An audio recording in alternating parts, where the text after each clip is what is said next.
Good morning creatures, welcome back to our channel. आज हम देखने वाले हैं जेनेटिक डिसऑर्डर के बारे में कि जेनेटिक डिसऑर्डर कौन कौन से हैं। ये जेनेटिक डिसऑर्डर बार बार पूछे जाते हैं और मोस्टली आपको पता रहने चाहिए हर एग्जाम्स के लिए कि इनमें से मैक्सिमम क्वेश्चंस जो हैं पूछे जाते हैं क्योंकि मस्ट है, ठीक है, और इम्पोर्टेंट है कि आपको पता रहना चाहिए। ठीक है, सबसे पहले हम बात करते हैं, चलो आज हम डिस्कस करते हैं कि जेनेटिक डिसऑर्डर की बात कर रहे हैं तो सबसे पहले हमें वर्ड का पता रहना चाहिए। जेनेटिक का मतलब क्या होता है, हम जनरल साइंस पढ़ रहे हैं, ठीक है। जेनेटिक का मतलब होता है, जेनेटिक मतलब जीन, डिसऑर्डर का मतलब होता है रोग, ऐसे रोग जो जीनों में परिवर्तन की वजह से आते हैं, ठीक है, उन्हें बोलते हैं क्या, जेनेटिक डिसऑर्डर। जीन्स में परिवर्तन की वजह से आते हैं। बात करते हैं जीन क्या होते हैं। जीन होते हैं क्रोमोसोम, सबको पता है, गुणसूत्र। गुणसूत्र कहाँ रहता है, केंद्रक में, केंद्रक के अंदर गुणसूत्र प्रेजेंट रहते हैं। गुणसूत्र के ऊपर स्पेसिफिक जो क्षेत्र होता है जो कि क्या करता है, हमारे बालों का कलर, आंखों का कलर, स्किन कलर, जितने भी काम हो रहे हैं वो किसकी वजह से हो रहे हैं, जेनेटिक्स की वजह से हो रहे हैं। क्योंकि नियंत्रण, कोशिका का नियंत्रण कौन करता है, सेल का नियंत्रण केंद्रक करता है। केंद्रक के अंदर ऐसा क्या है जो नियंत्रण कर रहा है, तो गुणसूत्र होते हैं। गुणसूत्र के ऊपर क्या होते हैं, जीन होते हैं। तो मतलब इन जीनों में यदि कुछ भी परिवर्तन हो जाता है, परिवर्तन कैसे होता है, या तो म्यूटेशन से हो जाए या फिर क्या हो, आनुवांशिक चलता आ रहा हो, ठीक है। किसी के डायबिटीज होती है तो उसकी क्या है, पैतृकों में, बच्चों के अंदर भी क्या होती जाती है, डायबिटीज हो जाती है, तो वो क्या होता है, आनुवांशिक रोग। आनुवांशिक या जेनेटिक का मतलब क्या है, जेनेटिक या आनुवांशिक का मतलब क्या होता है, इनहेरिडिटी। इनहेरिडिटी का मतलब होता है एक पीढ़ी से दूसरी पीढ़ी के अंदर स्थानांतरित होने वाले लक्षण, ठीक है। यहाँ तक क्लियर हो गया, जेनेटिक वर्ड का मतलब समझ आ गया।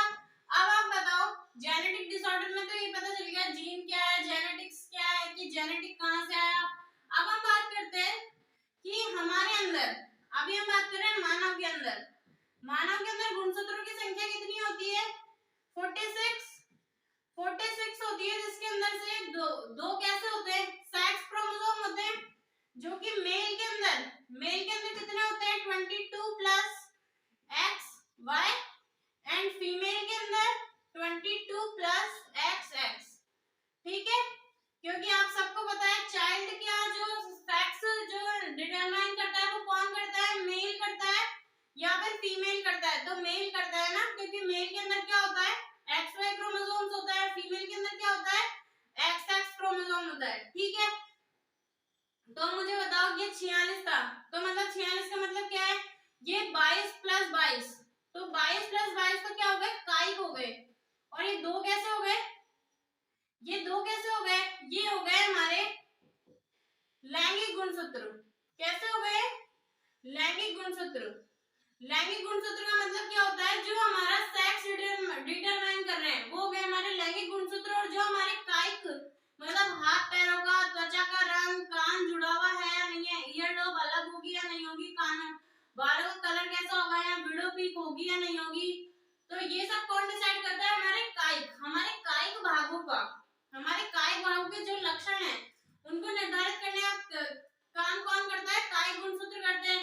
ये एक्स वाई एक्स एक्स ये क्या करते हैं, ये लिंग निर्धारण का काम करते हैं, ठीक है। तो हमें गुणसूत्रों के प्रकार पता चल गए, एक कौन सा होता है, कायिक। कायिक होते हैं हमारे 22 पेयर, ठीक है। 22 पेयर का मतलब क्या हो गया, 44 हो गए वो, और दो कैसे हो गए हमारे सेक्स गुणसूत्र, ठीक है। एक कायिक और दूसरा कैसा होता है, सेक्स, ठीक है। यहाँ तक जेनेटिक्स डिसऑर्डर के बारे में। और हमारे शरीर के अंदर दो प्रकार के पाए जाते हैं गुणसूत्र, कायिक गुणसूत्र और लैंगिक गुणसूत्र, ठीक है। ये इसलिए बताना जरूरी था क्योंकि अभी जो हम पढ़ेंगे ना, वो ये जो दो रोग है वो है सेक्स लिंक क्रोमोसोम के अंदर परिवर्तन आने की वजह से होते हैं ये वाले गुणसूत्र, ये वाले जो डिसऑर्डर हो रहे हैं, ठीक है। यहाँ तक बेसिक क्लियर हो गया। अब हम बात करते हैं रिपीटेटिव, बार बार पूछे जाने वाले हमारे डिसऑर्डर। क्योंकि आपको बेसिक पता रहेगा ना, तभी आपको ये पता चलेगा कि हीमोफीलिया, जैसे हम कोई भी रोग की बात करते हैं तो हमें पता कैसे चलेगा कि जेनेटिक डिसऑर्डर है या नहीं।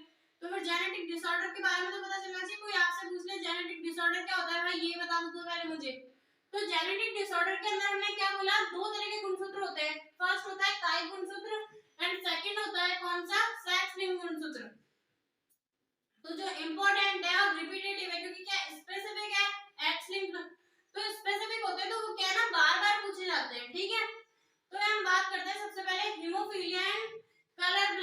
इसके बारे में। ये जो दो रोग हैं वो होते हैं जेनेटिक डिसऑर्डर एंड होते हैं एक्स लिंक्ड। एक्स लिंक्ड का क्या मतलब है कि इन दोनों ये जो दोनों रोग हैं उसको प्रभावित करने वाला जो जीन है वो किसके ऊपर स्थित है? एक्स क्रोमोसोम के ऊपर। किसके ऊपर स्थित है? एक्स क्रोमोसोम के ऊपर, क्योंकि वो पूछता है कि लिंग निर्धारक कौन सा रोग है, कौन सा रोग है जो कि क्या है? एक्स लिंक्ड रोग है। ठीक है, तो हमें पता रहना चाहिए एक्स लिंक्ड का मतलब होता है कि वो उसके जो क्रोमोसोम है, उसके जो जीन है वो किसके ऊपर है? एक्स क्रोमोसोम के ऊपर। ठीक है, क्रोमोसोम आपको पता ही है ऐसे दिखाई देते हैं, क्रोमेटिड्स प्रेजेंट रहते हैं। हीमोफीलिया, इसके अंदर भी क्या होता है? एक होता है एक्स लिंक प्रभावी और दूसरा होता है अप्रभावी। तो एक्स लिंक प्रभावी का तो एक ही रोग होता है जिसे बोलते हैं रिकेट्स, जो कैसे होता है? रिकेट्स विटामिन डी की कमी से होता है। ठीक है, तो ये जो दोनों हैं एग्जांपल्स हमारे हीमोफीलिया एंड कलर ब्लाइंडनेस, वो किसके हैं? अप्रभावी के। अप्रभावी से ना एक चीज क्लियर होगी। अब हमें ध्यान आ गया हीमोफीलिया और कलर ब्लाइंडनेस क्या है? एक्स लिंक्ड अप्रभावी मतलब रिसेसिव। ठीक है, अब रिसेसिव का मतलब थोड़ा क्लियर समझ लेते हैं क्या है। इसके जो प्रभावित करने वाले जीन है, जी से डिनोट कर देती हूं मैं, जी। एक हमने बना दिया, ये क्या बना दिया हमने? एक्स वाई किसके अंदर होता है? मेल के अंदर होता है। फीमेल के अंदर क्या होता है? X x. ठीक है, अब हम बात करते हैं कि प्रभावित से क्या पता चल रहा है कि हम एक लाइन पढ़ेंगे कि हीमोफीलिया एंड कलर ब्लाइंडनेस के अंदर क्या होता है? नर तो सारे प्रभावित होते हैं, जो मेल है वो सारे प्रभावित होते हैं, जबकि जो मादाएं हैं वो सिर्फ है ना या मैक्सिमम वाहक होती हैं, और जो कुछ हैं वो कैसी होती हैं? संक्रमित होती हैं। ठीक है, अब इसका कारण देखते हैं। एक्स लिंक्ड गुणसूत्र है, तो दोनों का जो जीन है, प्रभावित करने वाला जीन है, वो किसके ऊपर होगा? एक्स के ऊपर होगा। ये हमारा हमने बना दिया फीमेल, तो एक एक्स अलग अलग। इसके ऊपर मैंने एक जी है, इसके ऊपर दो जी है, ये भी एक्स है। अब मुझे बताओ, दो एक्स है जिसके अंदर एक जो एक्स क्रोमोसोम है वो ही प्रभावित है, तो क्या ये संक्रमणकारी होगा? यदि मान लो हम प्रभावी जीन की बात कर रहे होते ना, जो इफेक्टिव है, तो इफेक्टिव का मतलब क्या होता है कि वो अकेला भी अपना प्रभाव प्रदर्शित करेगा, लेकिन ये कैसे हैं? दोनों के दोनों अप्रभावित है, तो इसका मतलब ये अकेला जो है ना, अकेला अपना प्रभाव प्रदर्शित नहीं करता है। तो मतलब ये क्या हो गया? वेक्टर हो गया। ये क्या हो गया? वाहक हो गया। मतलब ये जब ये वाली मादा जब किसी संक्रमित नर से वो करेगी, फर्टिलाइजेशन होगा, तो उसके बच्चे हो सकते हैं संक्रमित। ठीक है, समझ में आ गया? तो इसीलिए बोलते हैं कि अप्रभावित एक्स लिंक्ड के अंदर मादा जो होती है वो क्या होती है? वाहक हो सकती है, लेकिन नर कभी भी वाहक नहीं होता है। नर कभी भी वाहक नहीं हो सकता, क्योंकि नर के ऊपर यदि संक्रमणकारी जीन है, नर के ऊपर यदि संक्रमणकारी जीन है, तो वो ऑब्वियसली कैसा होगा? संक्रमित होगा, ना कि वाहक होगा, क्योंकि उसके पास क्या है? एक ही एक्स लिंक है, तो एक ही एक्स है, मतलब वो अपना प्रभाव प्रदर्शित करेगा। यहाँ तक क्लियर हो गया ये एक्स लिंक अप्रभावी का मतलब। अब हम बात करते हैं डायरेक्ट कि हीमोफीलिया के अंदर क्या होता है एंड कलर ब्लाइंडनेस के अंदर क्या होता है। ये बेसिक चीजें थी जो जरूरी थी। ठीक है, उसके बाद हम बात करते हैं हीमोफीलिया के अंदर। हीमोफीलिया के अंदर जो है इंपॉर्टेंट टॉपिक है, इन दोनों का सेम यहाँ पे मैं लिख देती हूँ, जो दोनों के अंदर होता है। यहाँ लिख देते हैं कलर ब्लाइंडनेस, ये हमारा हीमोफीलिया। हीमोफीलिया जो है उसके अंदर क्या होता है? क्लॉटिंग फैक्टर इफेक्ट होते हैं। क्लॉटिंग फैक्टर इफेक्ट होते हैं। क्लॉटिंग फैक्टर क्या करते हैं? हमारे लग जाती है तो क्लॉटिंग फैक्टर क्या करते हैं? रक्त का थक्का जमाते हैं। हमारे कहीं भी छिल जाती है तो ब्लड रुकता कैसे है? क्लॉटिंग फैक्टर आके जाल के अंदर फंस जाते हैं और उसके अंदर क्या होता है? क्लॉट बन जाता है। क्लॉट बनने की वजह से ब्लडिंग नहीं होती। हीमोफीलिया के अंदर क्लॉटिंग फैक्टर इफेक्ट होता है, जिसकी वजह से क्लॉट नहीं बन पाता, क्योंकि उसके चोट लग जाती है ना, तो वो मर जाते हैं, क्योंकि क्लॉट नहीं लग पाएगा, ब्लड की कमी हो जाएगी। तो इस हीमोफीलिया के अंदर क्या होता है? क्लॉटिंग फैक्टर का ध्यान रखना। क्लॉटिंग फैक्टर मतलब थक्का जमाने वाले कारक। ठीक है, थक्का जमाने वाले कारक इफेक्ट होते हैं, क्लॉट नहीं बनता। दूसरा बात है इसके अंदर की मादा क्या होती है? वाहक हो सकती है, मादा वाहक हो सकती है, और नर क्या होते हैं? सारे इन्फेक्टेड। ये दोनों की दोनों जो कंडीशंस है वो दोनों के लिए, दोनों के केस में काम आएगी। क्लियर है? हीमोफीलिया के अंदर क्लॉटिंग फैक्टर इफेक्ट होता है,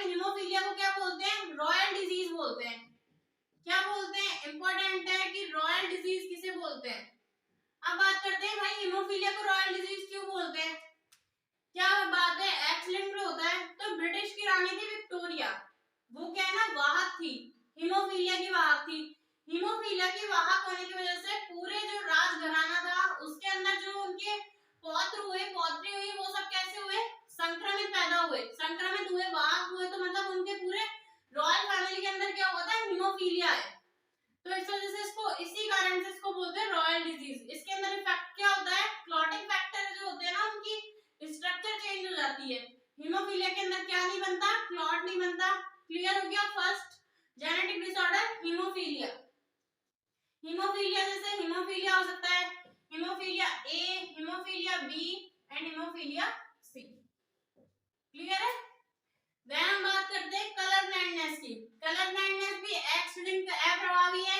इसके अंदर मादा वाहक हो सकती है और नर कैसे होते हैं, सारे संक्रमित। कलर ब्लाइंडनेस से आपको पहले ही पता चल रहा है कि कलर ब्लाइंडनेस के अंदर क्या है, हमें जो कलर्स हैं उनके अंदर डिफरेंस नहीं पता चलता। अब कॉम्प्लीमेंट्री कलर्स की बात करते हैं जो कैसे होते हैं, एक दूसरे के पूरक, एक दूसरे के पूरक होते हैं, लाल, हरा, नीला, पीला। ठीक है, ये कैसे होते हैं, एक दूसरे के पूरक कलर होते हैं। अब मुझे बताओ कलर ब्लाइंडनेस, हमारी आंखों के अंदर जो कलर डिटेक्ट करने वाली सेल्स कौन कौन सी है, कौन कौन सी है, कौन होती है और दूसरी कौन सी होती है, रोड होती है। ठीक है, कौन सेल्स क्या करती है, दिन के टाइम एक्टिव रहती है, रोड सेल्स मैक्सिमम नाइट के टाइम एक्टिव रहती है। कलर ब्लाइंडनेस के अंदर जो कौन सेल्स होती है ना उनका पिगमेंट इफेक्ट होता है। ठीक है, पिगमेंट इफेक्ट होता है, इसी कारण से तो कलर डिफरेंस नहीं कर पाते। ये एक जेनेटिक डिसऑर्डर है जिसके अंदर आपको लाल और हरे के अंदर, नीले पीले के अंदर क्या है, डिफरेंस नहीं पता चलता। कलर ब्लाइंडनेस समझ आ गया, ये दोनों कैसे हैं, एक्स लिंक्ड अप्रभावी है। अब हम बात करते हैं, यहाँ तक ये हो गए अप्रभावी के बारे में। अब हम बात करते हैं पटाऊ एंड डाउन सिंड्रोम के बारे में। इनके अंदर क्या होता है, गुणसूत्रों की संख्या बढ़ जाती है, गुणसूत्रों की संख्या बढ़ जाती है किसके अंदर, कायिक, कायिक क्रोमोसोम के नंबर बढ़ जाते हैं किसी ना किसी संख्या के ऊपर। कायिक क्रोमोसोम कौन से थे, 22 जोड़ी थे, 22 जोड़ी के अंदर किसी के अंदर संख्या बढ़ जाती है। या तो जेनेटिक डिसऑर्डर कैसे होते हैं, जीन प्रभावित हो जाए, जीन प्रभावित हो जाए मतलब नाइट्रोजन बेस उल्टे पुल्टे हो जाए, या क्रोमोसोम की संख्या बढ़ जाए या क्रोमोसोम की संख्या घट जाए। ठीक है, इसी तरह के तो हो सकते हैं, म्यूटेशन की वजह से या तो संख्या बढ़ जाएगी कम हो जाएगी। ठीक है, तो हम बात करते हैं पटाऊ सिंड्रोम। जो पटाऊ सिंड्रोम होता है वो होता है 13वें नंबर के गुणसूत्र पर एक क्रोमोसोम की वृद्धि हो जाती है। तो कितने हो गए, 47 हो गए। 13वां गुणसूत्र ऐसा हो जाता है 3 वाला, बाकी सारे होते हैं कैसे, एक जोड़ी के अंदर। 13वां गुणसूत्र जो है बढ़ जाता है पटाऊ के अंदर, 13वां गुणसूत्र बढ़ता है और इसके अंदर क्या होता है, टंग क्लैफ्ट। टंग क्लैफ्ट का मतलब है, ये जो पटाऊ सिंड्रोम से जो ग्रसित लोग होते हैं, पटाऊ सिंड्रोम से जो ग्रसित लोग होते हैं उनकी जो अपर लिप होता है ना उसके अंदर क्या है, दरार पाई जाती है। क्लियर है, पटाऊ सिंड्रोम के अंदर 13वें नंबर का गुणसूत्र के अंदर एक कायिक गुणसूत्र की संख्या बढ़ जाती है और इनके अंदर टंग क्लैफ्ट पाया जाता है, मंद बुद्धि होते हैं, शारीरिक विकास ढंग से नहीं होता, मेंटली वीक, फिजिकल ग्रोथ सही नहीं। यदि एक पूरा क्रोमोसोम इंक्रीज हो गया तो फिजिकल ग्रोथ तो कैसे सही हो सकती है। पटाऊ सिंड्रोम समझ आ गया, लास्ट तक देखना क्योंकि लास्ट में हम क्या ट्रिक देखेंगे, जो भी मैं डिसऑर्डर बताऊंगी तुरंत याद हो जाएंगे। ठीक है, बात करते हैं डाउन सिंड्रोम की। डाउन सिंड्रोम जो है वो होता है हमारे 21वें गुणसूत्र पर, किस पर, 21वें गुणसूत्र पर संख्या बढ़ती है। जैसे इसके अंदर 13वें गुणसूत्र में 3 क्रोमोसोम आ गए थे, वैसे इसके अंदर 21वें गुणसूत्र पर आ जाते हैं 3 क्रोमोसोम, डाउन सिंड्रोम बोलते हैं। ठीक है, डाउन सिंड्रोम को इंपॉर्टेंट नाम है मंगोलिज्म, वेरी वेरी इंपॉर्टेंट है, रिपीटेटिव क्वेश्चन है। मंगोलिज्म बोलते हैं डाउन सिंड्रोम को। डाउन सिंड्रोम को मंगोलिज्म इसलिए बोलते हैं, जो मंगोलीज थे ना उनकी हाइट कम होती थी, तो इसके सिम्टम्स होते हैं हाइट कम। क्या होता है, हाइट कम हो जाती है, जो अंगुलियां है ना वो चौड़ी हो जाती है, टंग रोल हो जाती है, टंग रोल हो जाती है, मेंटल वीकनेस तो आई जाती है। यदि क्रोमोसोम उल्टे पुल्टे हो जाएंगे तो हमारा नियंत्रण नहीं हो पाएगा, क्योंकि जब हम बात करते हैं किसकी, जो हमारे गैमेट्स हैं, नर गैमेट, स्पर्म एंड एग की बात करते हैं तो उसके अंदर है क्या, उसके अंदर जेनेटिक मटेरियल ही है जो हम किससे ले रहे हैं, पेरेंट से ले रहे हैं, मदर से ले रहे हैं, फादर से ले रहे हैं।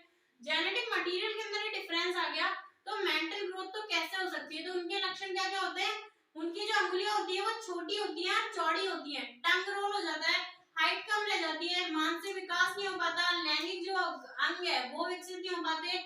तो ये हो गया पटाऊ एंड एडवर्ड। तो ये कौन से थे, एक्स लिंक अप्रभावी, और इनके अंदर क्या हो रहा था, क्रोमोसोम की संख्या बढ़ रही थी। ठीक है, यहाँ तक क्लियर है। देन हम देखते हैं, उसके बाद हम देखते हैं दो और बच रहे हैं, वो है हमारे पटाऊ, और वो कैसे थे, पटाऊ और डाउन सिंड्रोम कैसे हैं, उनके अंदर किस कौन प्रभावित हो रहा है, हमारा लैंगिक क्रोमोसोम प्रभावित हो रहे हैं या फिर काइक हो रहे हैं, काइक हो रहे हैं। ऑब्वियसली 13वें नंबर का क्रोमोसोम, 21वें नंबर का क्रोमोसोम, सेक्स क्रोमोसोम तो है नहीं, कैसा था, वेजिटेटिव। अब हम बात करते हैं एक्स क्रोमोसोम की, जिसके अंदर लैंगिक क्रोमोसोम की संख्या बढ़ती है और घटती है। तो फर्स्ट एंड सेकंड, फर्स्ट आता है हमारा टर्नर सिंड्रोम, ठीक है, एंड सेकंड हमारा आता है क्लाइनफेल्टर सिंड्रोम। ठीक है, अब हम बात करते हैं टर्नर सिंड्रोम। टर्नर सिंड्रोम के अंदर प्रभावित होने वाली कौन सी होती है, मादा, फीमेल प्रभावित होती है, किसके अंदर, टर्नर सिंड्रोम के अंदर। टर्नर सिंड्रोम की स्ट्रक्चर होती है 22 प्लस x0। इसका क्या मतलब है, चलो बताओ।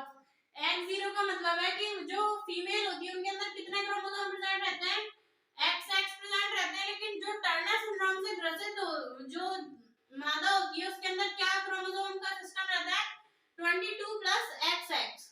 ठीक है, इसके अंदर क्योंकि कुछ इस प्रकार से हुआ होगा कि प्लस मादा का आ गया होगा, तो ये आपस में जुड़कर क्या है, टर्नर सिंड्रोम से ग्रसित फीमेल प्रोडक्ट हुई होगी। इस तरह से टर्नर सिंड्रोम के अंदर क्या रहता है, क्रोमोसोम का 22 प्लस X प्लस O। मादा प्रभावित रहती है, फर्टाइल होगी या स्टेराइल होगी, ऑब्वियसली यार स्टेराइल होगी, स्टेराइल होगी, ब्रेस्ट ग्रोथ नहीं करेंगे, स्टेराइल है इसका मतलब कुछ नहीं होगा, ओवरी ढंग से काम नहीं करते, जननांग पूर्ण विकसित नहीं होते, ब्रेस्ट छोटे होते हैं। ठीक है, ब्रेस्ट जो वक्षस्थल है वो ढंग से डेवलप नहीं हो पाता। ये टर्नर सिंड्रोम है जो किसके अंदर होता है, फीमेल्स के अंदर। अब हम बात करते हैं क्लाइनफेल्टर। क्लाइनफेल्टर होता है हमारे मेल के अंदर। मेल का जो स्ट्रक्चर है नॉर्मल वो कितना होता है, 22 प्लस XY। तो इसके अंदर होता है 22 प्लस XXY। क्लियर है, कितना होता है 22 प्लस XXY।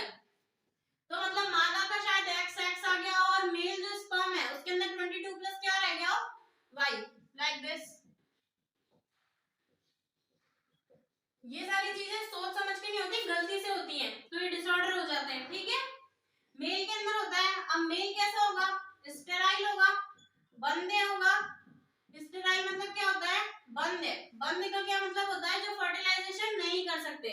क्लियर है, यहाँ तक हमने जेनेटिक डिसऑर्डर पढ़ लिए जो रिपीट होते हैं, और ये हमने पढ़े मोस्ट जो कि बार बार पूछे जाते हैं।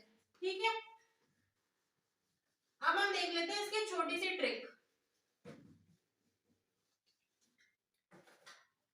सबसे फर्स्ट क्या था हमारा, चलो रिपीट भी हो जाएगा, रिवीजन भी हो जाएगा। फर्स्ट हमने क्या देखा था, हीमोफीलिया। हीमोफीलिया को क्या बोलते हैं, रॉयल डिजीज। ठीक है, एंड हीमोफीलिया के अंदर क्या होता है, क्लॉट नहीं बनते, थक्का नहीं जमता। हीमोफीलिया क्लियर हो गया। देन हमने क्या देखा था, colour blindness. Colour blindness, colour blindness भी कैसा रोग है, जेनेटिक डिसऑर्डर, ये चीज ध्यान रखना। दो क्लियर हो गए। अब उसके बाद हम देखते हैं Patau syndrome. Patau syndrome and उसके बाद डाउन। इसको हम याद करेंगे कैसे, पटाऊ तेरे को। कैसे याद करेंगे, पटाऊ तेरे को, मतलब हम किसको पटाएंगे, तेरा को पटाएंगे। पटाऊ के अंदर कौन सा क्रोमोसोम ग्रोथ कर रहा है, 13वां। पटाऊ तेरा को। पटाऊ के अंदर क्या हो जाता है, अपर लिप्स जो है उसके अंदर दरार आ जाती है, तो उसे क्या बोलते हैं, टंग क्लैप। डाउन मतलब 21 डाउन, 21 डाउन, तो मतलब 21 वाले क्रोमोसोम के अंदर क्या होता है, एक क्रोमोसोम का इंक्रीज होता है। ठीक है, पटाऊ 13 को 21 डाउन। देन हम देखते हैं हमारा टर्नर सिंड्रोम।